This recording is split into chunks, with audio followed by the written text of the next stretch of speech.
Hi, my name is Derrick Strand, and I'm Principal of Leadership Development for the Titan Group. Today we're going to talk about leading and driving change and understanding some of the components and emotions that go through leading change initiatives from a change management perspective. It can be argued that today one of the biggest competitive advantages you can have in the marketplace is the ability to quickly adapt and react to different sort of changes and be able to implement change in a fast, efficient and effective way. The companies and organizations that are able to do that truly do have a competitive advantage in the marketplace today. So let's talk about one of the basic concepts in leading change, and that is the change curve. Some of you have heard of that before, but it basically is something that looks like this. And what you have here is a division at one point here like this. And before I get into what that means, the actual change curve is something that was derived from what people would use in grief counseling when a loved one was lost, and the emotions that people go through trying to deal with that, bottoming out and kind of coming out the other end being more healthy and more productive as they've processed through those emotions. Processing change in an organization is very similar to that. So when we think of a change initiative, we're starting over here, but this is both productivity and morale here, and above the line means it's high, below the line means it's low, so productivity and morale. Now, what we have here are different emotions that roll through that curve, and productivity and morale is at this point here, but through a change process can dip and come out the other end and hopefully come out at a higher level. But here's the issue.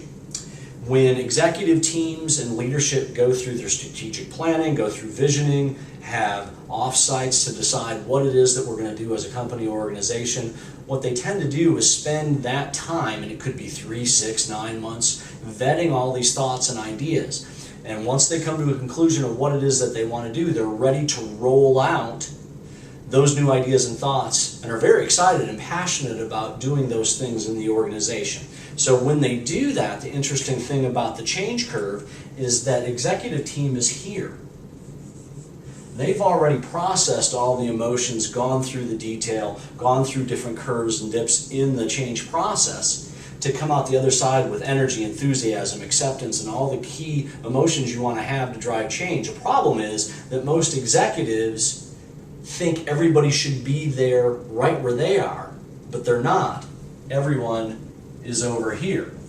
So one problem you'll see with executive teams is that they start over here and expect everyone to be with them, don't understand why they're not, and don't do anything organizationally to help people emotionally through the change so they can come out through the other side. So some examples of the emotions that you would see when that change initiative is announced is denial.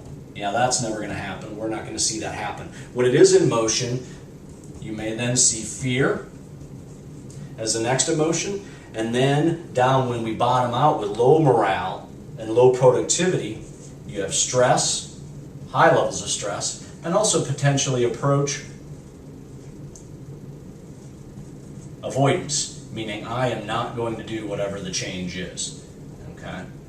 Now, if we can get past that and through at the other side, we'll have acceptance of the change, which is somewhere in this area, and then actually enthusiasm when we come out the other side. Okay? So people need to go through those emotions. The problem is that executives and senior management teams tend to discount how difficult it is to move people through the organization like this, and different groups will move at different speeds. Okay? So the issue here is for the senior management team, with whatever the change is, whatever the rollout is, and it could be a manager of a department that's rolling out a change as well, is to understand that they're here and almost everyone else is over here. So what am I going to do from communications, making clarity with regard to the change, understanding emotions, accepting those as being real, and working people through this process so that we know there will be a dip, but we want to minimize the dip so that we can come out the other side more productive than we were before. What tends to happen if this is all ignored, you'll see this dip down even farther and sometimes never come out of that and get stuck in approach avoidance, where the culture will actually chew up and spit out whatever the change is and won't let it happen because we're not managing people through that process in an appropriate way. So the dip will occur, management or senior management or executive team's goal is, how do I minimize this and get people emotionally through the change so that we can get to acceptance and enthusiasm to move forward. If you want any more information with regard to this or other concepts around leading change, please contact me at 804-814-9921. You can also look at our website, www.titanhr.com.